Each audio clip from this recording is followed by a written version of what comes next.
Icon series. Morning children. So in the previous lesson we have seen about the northern mountains, the Himalayan ranges, which have three parallel ranges, and the three ranges, isn't it? The Himadri, Himachal and Shivaliks. Now in this lesson we are going to learn about the second important physical feature, or from the north if we count, this is a second physical feature of India, and that is a northern plains. Okay, so northern plains actually lies to the south of Shivaliks. So in the previous lesson we have seen that the northern mountains are of three ranges: the Himadri, the topmost one; the Himachal, the second one; and the third one is Shivaliks, isn't it? South of Shivaliks. Okay, so if this is the Shivalik range, then this is the region which is known as the northern plains, right? So from east to west, if we measure the length of northern plains, from east to west, it is around 2,400 kilometers. From east to west, the total length of northern plains is around 2,400 kilometers, and the width at places it is 150 kilometers, and there are areas where it stretches up to 300 kilometers. Okay, so northern plains is the second most important physical feature of India, or the second physical feature from the north. It lies to the south of Shivaliks, the third range of Himalayan mountains. It runs east to west or west to east, anyway it doesn't matter. In the west,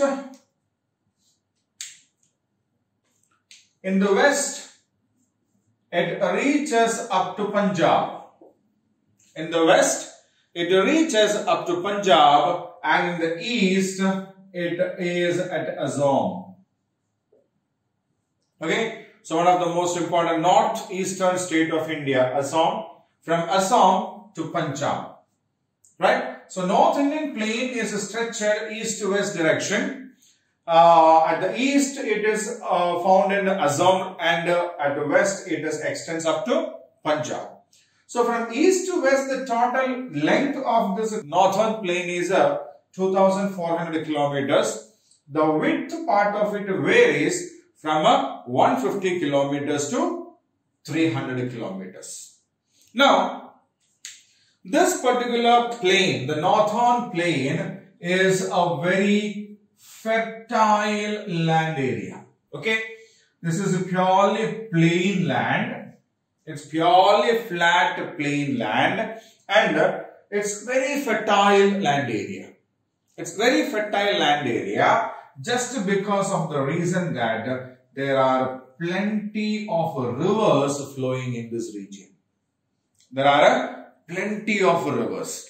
In that plenty of rivers, three rivers are very important. One is Succulent, second is Ganga, third is Brahmaputra.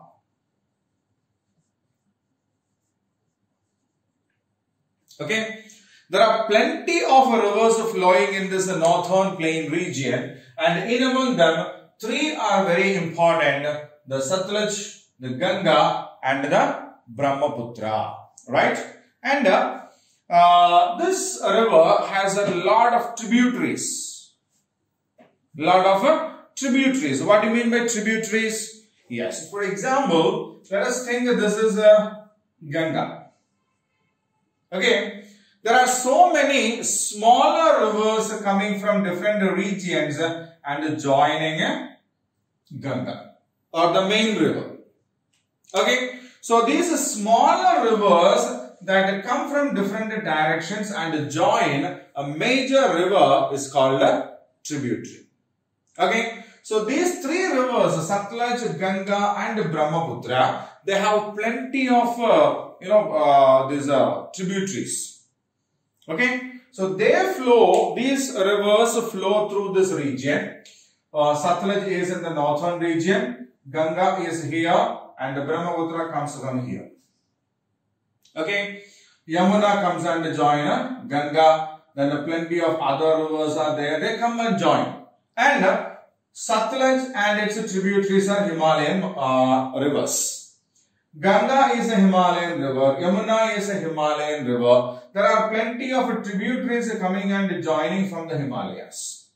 Brahmaputra also is a Himalayan river, isn't it? It originates at Tibet and it comes like this. So, these rivers in the northern plains, they have a speciality that they will have water throughout the year. They will have water throughout the year. During winter or during rainy season, rain water is available in these rivers also. Okay, so the rain water feeds these rivers also. During summer, what happens? The ice covers in the Himalayan region melts and that water comes through these rivers. Got it? So, river Succulent, which is actually flowing in the Punjab region, then river Ganga, Yamuna and many of its tributaries, which is in the northern region of this northern plains. Then Assam, we have Brahmaputra coming through the Arunachal Pradesh, Assam region. So, they get plenty of rain during the rainy season, and as they are Himalayan rivers, ice caps on these mountains, they melt and this water comes through the rivers during the summer season. Okay, so throughout the year, these rivers get plenty of water. We know for the purpose of agriculture, we need a lot of water, isn't it? Yes. Now, when these rivers flow, what happens? They bring a lot of things. They bring very soft sand along with them.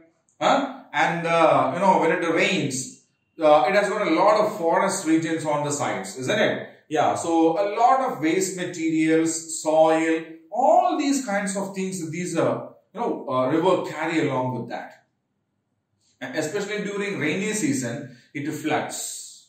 It floods means the river overflows and the water comes out of the river, and there's a plain region is there around the river, across the river banks. They will completely get flooded with this water. And this water actually carries a lot of waste particles, sand and all these kinds of things, isn't it? Yes, that is called a silt. Okay, this waste particles, sand and all, this gets settled into this field. And this sand, this soil is known as a alluvial soil. What is that soil called? That soil is called alluvial soil, and this alluvial soil is very fertile. It's very soft sand with a lot of organic matters mixed in that. Right? So this is a very fertile soil, and this makes this region a fertile plain. Right? So the plain regions on the sides, on the banks of these rivers get flooded during this rainy season, and the silt that is carried by these rivers gets settled there and they become alluvial soil, a very fertile soil which helps in the agriculture. So, water is available throughout the year, soil is very fertile, agriculture is possible throughout the year. Agriculture is possible throughout the year, and they do produce a large number of crops. There are different types of crops being grown there, and that is why this northern plain region is known as the food bowl of India. What do we call the northern plain? The food bowl of India. So we call it a food bowl of India because this fertile plain makes agriculture possible throughout the year, and a large varieties of crops are grown there in this region. Right? Now, one most important feature of this plain is that it is very flat. Right? It's very flat. It receives very high rainfall. It receives very high rainfall. The area is filled with alluvial soil, which is very fertile soil. Then there are regions where it may not rains a lot. For example, this region, this northwestern part where we have got this Succulent River flowing. In that region, there are still some hilly regions are there where it doesn't rain much. But we have got a well-established system of canals. Okay, so construction of dams on these rivers, making huge reservoirs. From there, the water is diverted through canals to different regions and making agriculture possible. Okay, so the rich soil, plenty of water and flat land with very good atmospheric conditions, weather conditions make this land very prosperous, very rich. Got it? So we have seen that there are three major rivers which make the northern part fertile, and we call these regions river basins. River basins. So what do you mean by a river basin? It's a system. It's a system. So we have a major river here flowing here, and these rivers will have tributaries. Okay, so some tributaries are there, right? And this river with the system of tributaries make water available for all these regions. Okay, so the river with its tributaries make water facilities available for these regions, and this region is called the basin. Okay, so basin is a land area which is watered by a river system. Okay, so we have three river basins in this region. The first one is a Succulent Basin, the second one is a Ganga Basin, and the third one is a Brahmaputra Basin. Okay, so we have three major river basins in the northern plains. In that, the first one is a Succulent Basin. Okay, the Succulent Basin.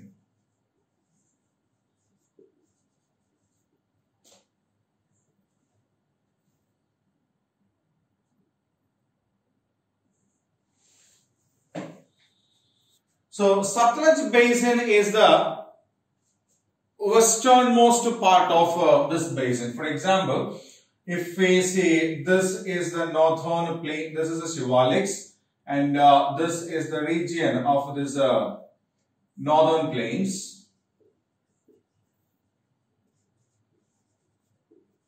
Then the Succulent is at the northwest of this plain. So this is the river Succulent, and this region is called the Succulent Basin. Okay, so the westernmost part of the northern plain is the Succulent Basin, right? The river Succulent and its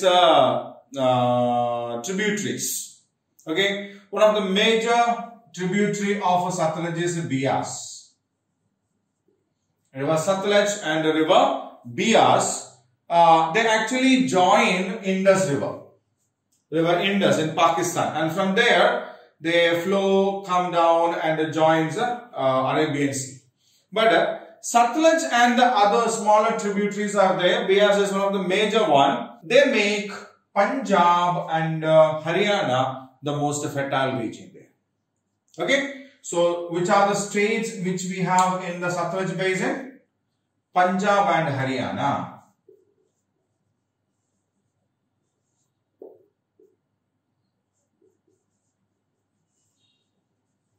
Got it? So Punjab and Haryana are made fertile basically by the Satluj and its major tributary Bias. Right? Now, we have a dam. Bakranangal Dam is constructed on a river Satluj. Bakranangal Dam, one of the biggest dams in India. Oldest as well. So, this dam is actually constructed on a river Satluj, and this actually helps in making a large systems of canals. Okay? Yeah, Bakranangal is used for providing production of electricity also. And the water that is there after producing electricity is diverted to the inland regions of Haryana and Punjab for the production of crops, for the purpose of irrigation. Okay? The climatic conditions here in the Satluj Basin is extreme. Extreme means it's very hot during the summer season and it is very cold during the winter season. Okay? It doesn't rain much in this region. But agriculture is made possible basically through the canals, wells and tube wells. Canals basically from the Bakranangal Dam. Right? So, agriculture is made possible on the Satluj Basin basically because of the extensive systems of canals that are used there. The weather condition is not that good because it's very hot during the summer season and very cold during the winter season. Right? Availability of water totally based on irrigation facilities.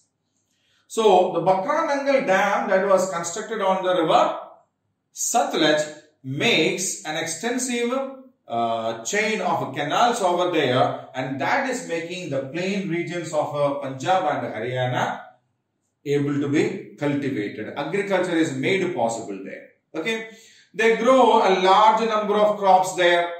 They grow rice, they grow barley, they grow wheat, grams, red gram, green gram, black gram. Then sugarcane is cultivated there. Okay, so there are a large number of crops being cultivated in the Satluj Basin, including rice, wheat, grams, sugarcane, etc. And there are a lot of major cities also there. For example, Amritsar, where we have the Golden Temple, is on the banks of Satluj. Okay, in this northern plain, in the Satluj Basin. Then Ludhiana is one of the most important textile industrial units in India. Then we have Chandigarh, the capital of both Punjab and Haryana. Then Jalandhar, Ambala, Karnal, Panipat, very historically very famous. Rohtak, Hisar, Faridabad are some important towns that are located in this region. Right? So, Satluj Basin is made agriculturable basically by the river Satluj. It is located on the westernmost region of a northern plain. Satluj, along with its tributaries, especially Bias, makes agriculture possible in the states of Punjab and Haryana. Bakranangal Dam is constructed on Satluj, and this is basically for the purpose of producing electricity, but water is diverted through canals into the interior regions of Punjab and Haryana, and that makes agriculture possible in this region. Right? Then, major crops that are grown here are rice, wheat, pulses, grams and sugar canes. A lot of famous cities are also located on this region. Climate is extreme over here. It's too hot during the summer season and too cold during the winter season. So, they need to depend extensively on irrigational facilities so that they can grow crops. Okay, and that is made possible by Bakranangal Dam and its canal systems. Right? So, that is about the Satluj Basin. The second major river basin that we have in the northern plain is the Ganga Basin. What is that? Ganga Basin. So, it starts at the edge of this Satluj Basin and up to here, where we have the Brahmaputra Basin. So, the states that are involved in Gangetic Basin is, they include Uttarakhand,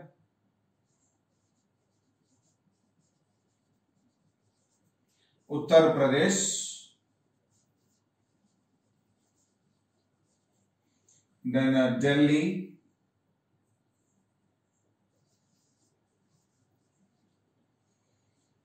then Bihar, West Bengal. See, so many states are there. Huh? So many states are there. Delhi, Uttar Pradesh, Uttarakhand, Bihar, West Bengal. Right? So, this is basically made agriculturable or fertile by river Ganga, Yamuna and their tributaries. Right? So, river Ganga comes here, flows through here. Yamuna comes and joins Ganga in Uttar Pradesh. Okay? Ganga is a major river. Yamuna is its main tributaries. And there are other tributaries also. There are many other tributaries also. Right? So, the major river in this region is nothing else but Ganga. Okay. So, in the previous class we have learned it now. From where does these two rivers originate? Ganga and Yamuna. Yeah. Gangotri is a glacier in the Himalayan region from where river Ganga originates, and when it originates, its name is not Ganga, it's known as a Bhagirathi. River Bhagirathi. Okay. So from the Gangotri glacier, it originates as a Bhagirathi river and flows down and then reaches this plain. As it flows down, it flows very fast. Okay, it very fast at Haridwar. At Haridwar, it enters the northern plain regions and from there it flows slowly. So as it flows very fast from the mountains, it carries a lot of silt along with them, and all this get deposited on this northern plain region, and the entire region over here gets benefited by that. Okay, the alluvial soil deposition is happening on an extensive range over here, right? So, as Ganga flows, its tributaries come and join. So, Mandakini is one major tributary. Alagananda is another major tributary. Okay, Mandakini, Alagananda. Then Yamuna, this one. Right?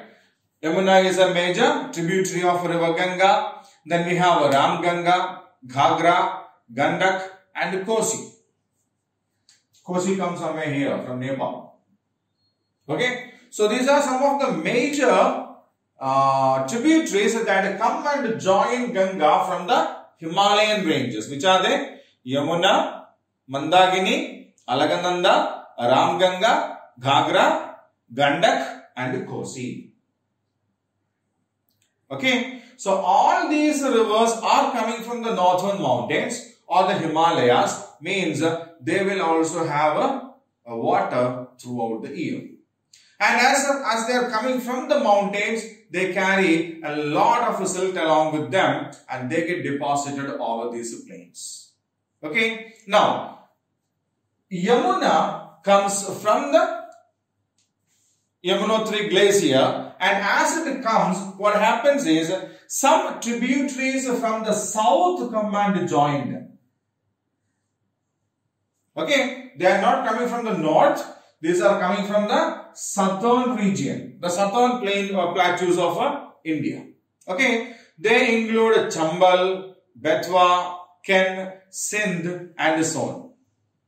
Chambal, Betwa, Ken, Sindh and so on. So these are some of the rivers that comes and joins Yamuna from the south. Okay, so all these rivers come and join Ganga, and Ganga flows through the states of Bihar, West Bengal. Right? So once when it reaches West Bengal, and then it splits. It splits, means it divides into two. Okay? So one flows directly down and the second flows a bit deep into the next country we have there, that is Bangladesh. And here what happens is Brahmaputra that is coming from the other direction comes and joins here. Okay, so this part of this river Ganga is known as the river Hooghly. Okay, and this one is known as a Padma.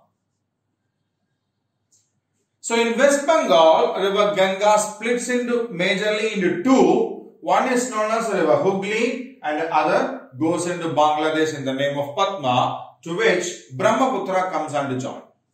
And both these Hooghly and Padma make a lot of delta here. Means the river doesn't come and join the ocean. Okay. This is a water body, the ocean. The river doesn't come and join there directly, but what happens is, as the river comes, it splits.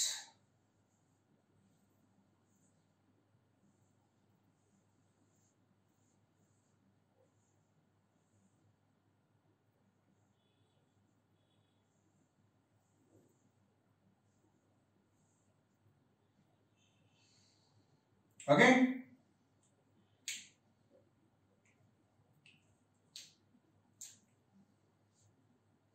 The river splits and then joins the ocean. So the water that is flowing through the river, it becomes slow here, and what happens is all the silt and other kinds of things that the river was carrying get deposited in this land area. Okay, so the land area that is there in between these rivers, this land area is there, this is the land. Right? They become very fertile. They become very fertile because all the silt and all the kinds of things that the river was carrying gets deposited here. So when river Ganga comes and joins the Bay of Bengal, they won't come and join directly like this, but they make a delta like this. And that delta is one of the most fertile regions in our region. But unfortunately, maximum of this delta is in Bangladesh, not in India. Okay. So this delta that is formed by river Ganga is known as the Sundarban deltas. What is it named? The Sundarban delta. So the delta that is formed by the river Ganga before joining the Bay of Bengal is called the Sundarban delta. Right? This basin, which is made fertile by the river Ganga, is famous for a large number of crops. A large number of crops including rice, wheat, sugarcane, jowar, bajra, barley, then some fruits like mango, lychee, grapes, plum, right? So this plain region, which is made fertile by river Ganga, Yamuna and their tributaries, are very famous for a lot of crops. Okay, they include rice, wheat, sugarcane, jowar, bajra, barley, then fruits like mangoes, grapes, lychees, plums, etc. And jute is another major crop. Bihar and Bengal, West Bengal, produces a good amount of rice and jute in this region. Okay, jute is one of the most important and major crop that is cultivated in West Bengal. Right? Jute is a major crop that is cultivated in West Bengal. And we have a lot of famous places like Delhi, Kanpur, Lucknow, Varanasi, Haridwar, Mathura, Kolkata, situated on the banks of these rivers or on the same plains. Hooghly River, a branch of river Ganga, which flows through West Bengal, is a very famous place, and we have the second largest city in India situated over there, and that is Kolkata. Right? Second biggest city in India is Kolkata, and that is situated on the banks of river Hooghly. Okay, the place where river Ganga joins Bay of Bengal is called Ganga Sagar, and that region is a very vast, large, fertile delta region that is known as the Sundarban Delta region. Okay, Sundarban Delta is the biggest delta in the world, we can say. It's one of the biggest deltas. Then it's the most fertile region also. But a major part of this delta is in Bangladesh. One of the major crops that are produced in this region is rice and jute. Then these rivers are there, no? The tributaries of Yamuna, including Chambal, Sone and all, which comes from the southern region, they have a problem. Do you know what? They become dry during summer. They become dry during summer because they are coming from the south where there are no snow-covered mountains. Got it?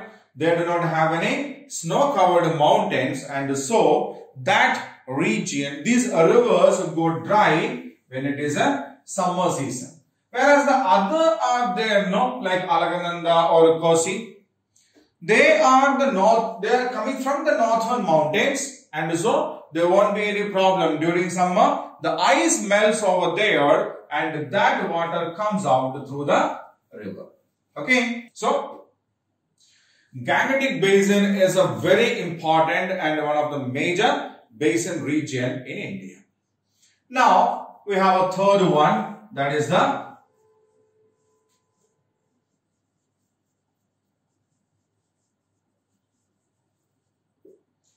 Brahmaputra Basin. The Brahmaputra Basin. We know Brahmaputra Basin actually originates on the northern side of Himalayas.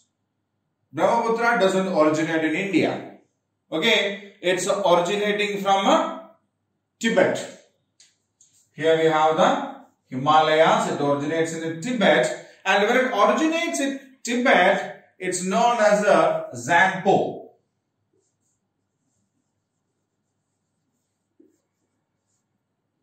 What is the name of Brahmaputra in Tibet?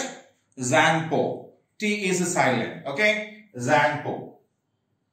This river Zangpo flows through on the northern boundaries of Himalayas and enters India from Arunachal Pradesh. After entering India from Arunachal Pradesh, it flows west and reaches through Arunachal Pradesh, Assam and a part of Bihar, West Bengal. Some part of West Bengal. It reaches Bangladesh and joins the river Padma. Okay, from there Padma is one branch of Ganga, which gets split after getting into West Bengal. So from there it joins Padma and it comes out and establishes a Sundarban Delta. Fine. So the regions which are made fertile by Brahmaputra River include Arunachal Pradesh,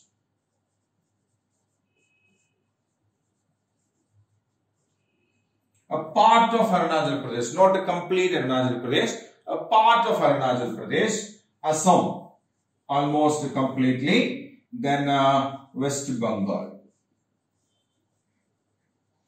Again, West Bengal is not completely influenced by Brahmaputra, a part of it. But the biggest problem is that this Brahmaputra river is surrounded by hills. There are not much plains, where in the northeastern states of Arunachal Pradesh or even in Assam, We have Garo Hills, then Jaintia Hills, the Naga Hills. So this river is actually flowing in between these hills. So what happens? There are only valley regions but no plains. It gets into some plain region when it reaches Assam, right? And in the northern part we have a single part of West Bengal. But from there they enters into Bangladesh. Okay.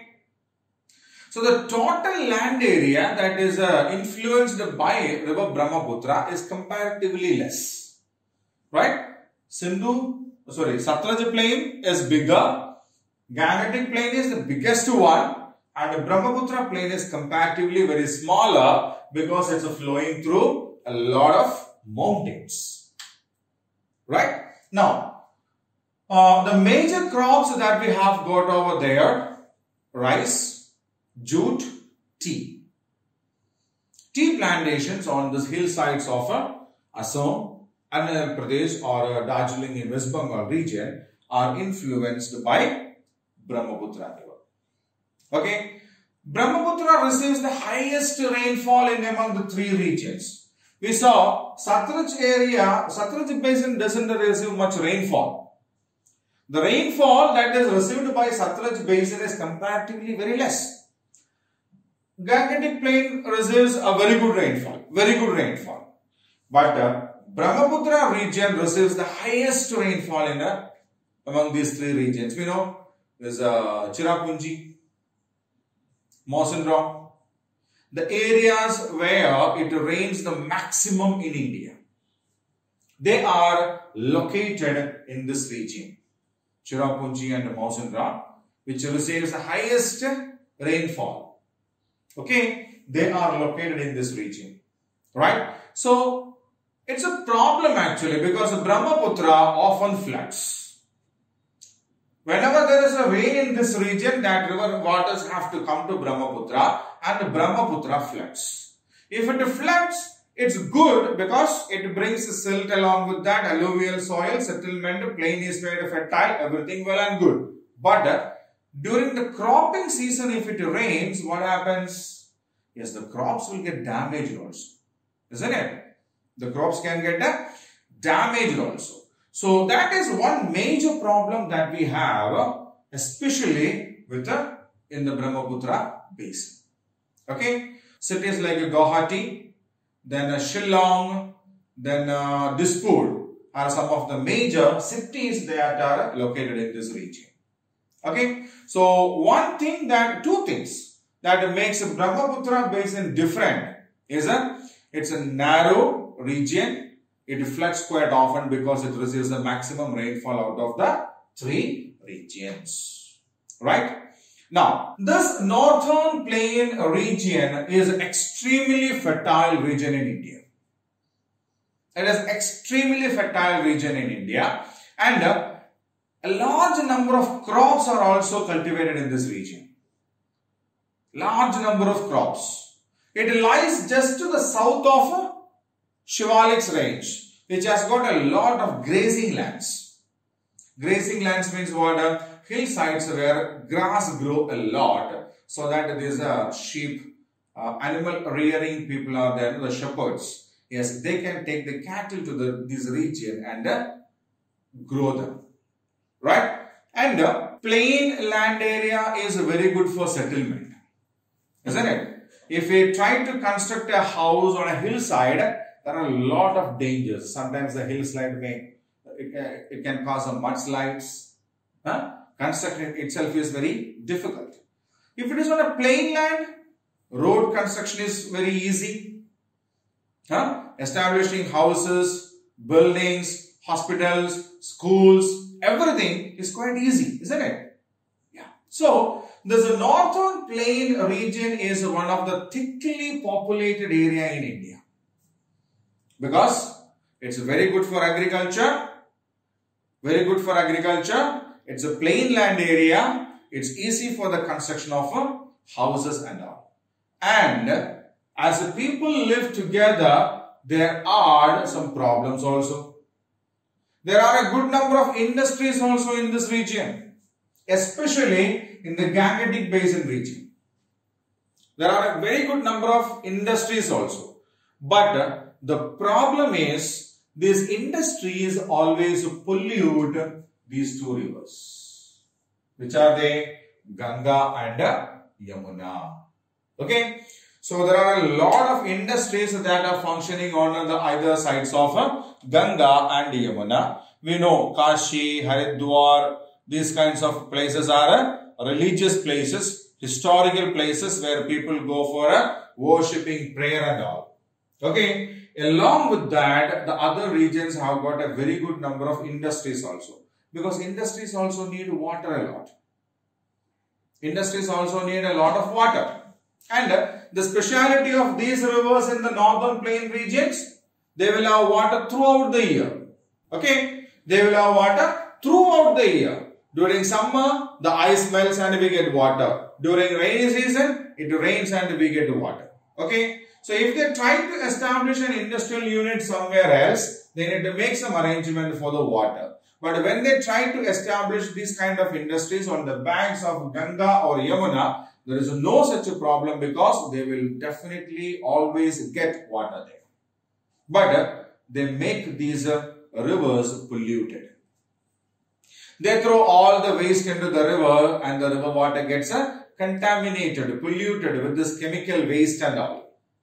And after mixing it with this chemical waste and all, is it good for the agriculture?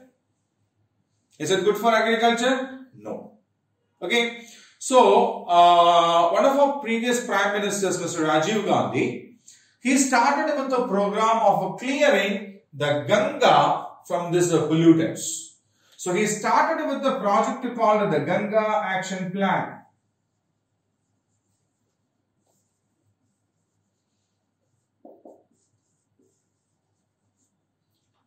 He started with a project called the Ganga Action Plan so as to make the water safe in Ganga. Removing all the waste and all, then giving serious instructions to the industries on either sides to reduce the effluents. They have to construct their own water treatment plants in which they have to recycle the water. They should not throw the waste, they should not dump the waste into the rivers. And later, our government has started the same process with the Yamuna also, named as the Yamuna Action Plan.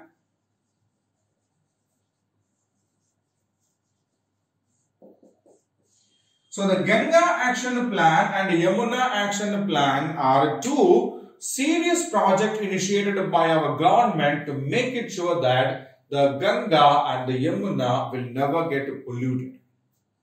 Because they are, see, Gangetic Plain is the biggest plain in the region, isn't it? And this Gangetic Plain depends upon Ganga and Yamuna a lot. If that region gets polluted, then what happens? If the Ganga and Yamuna gets polluted, that water cannot be used anywhere else, isn't it? Yeah, so the existence of this complete plain depends upon the existence of river Ganga and river Yamuna. Okay, so they have understood the importance of clearing the pollution out of these two rivers and they have started these two projects. It's okay, it's doing good. Okay, they couldn't achieve a complete success out of it, but they were okay with that. These two action plans are working well and now these two rivers are comparatively better, we can say. Right? The rate of pollution has decreased comparatively and it's our attempt, it's our effort to make it sure that these two rivers will not die. Okay? So, we hope as days pass, the people will realize more regarding what they are doing and they will make some changes in the way they are dealing with the rivers. Right? So, that is the northern plains, which has got 3 river systems in that, 3 river basins in that. The Succulent Basin, which is located on the northwestern part of India, or the Gangetic or the northern plain.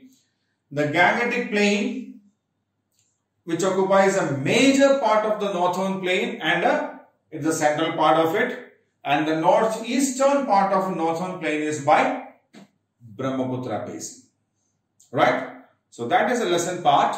And now it's a time for us to do some activities and question answers of this lesson.